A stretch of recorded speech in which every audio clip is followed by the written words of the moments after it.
Hi అందరికీ నమస్తే, నేను మీ Lavanya. Welcome to film matter.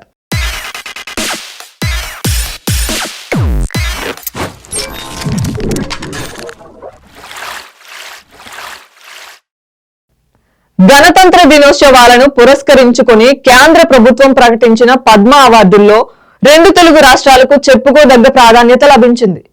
AP నుంచి మాజీ ఉపరాష్ట్రపతి ఎం వెంకయ్య నాయుడు, మెగాస్టార్ చిరంజీవికి 2వ అత్యున్నత పౌర పురస్కారం పద్మ విభూషణ్ అవార్డు లభించింది. తెలంగాణ నుంచి పద్మశ్రీ పురస్కారానికి ఎంపికైన వారిలో దాసరి కొండప్ప ఒకరు. త్వరలోనే ఢిల్లీలో రాష్ట్రపతి భవన్ లో నిర్వహించే కార్యక్రమంలో రాష్ట్రపతి ద్రౌపది ముర్ము చేతుల మీదుగా ఈ అవార్డును స్వీకరిస్తారు దాసరి కొండప్ప.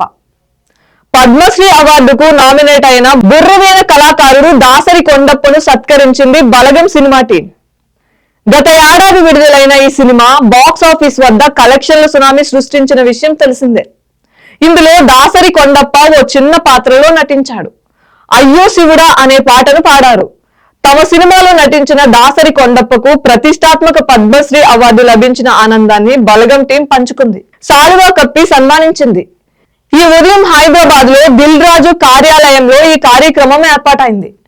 బలగం దర్శకుడు వేణు, కొందరు నటులతో పాటు దాసరి కొండప్ప కుటుంబ సభ్యులు కూడా ఇందులో పాల్గొన్నారు.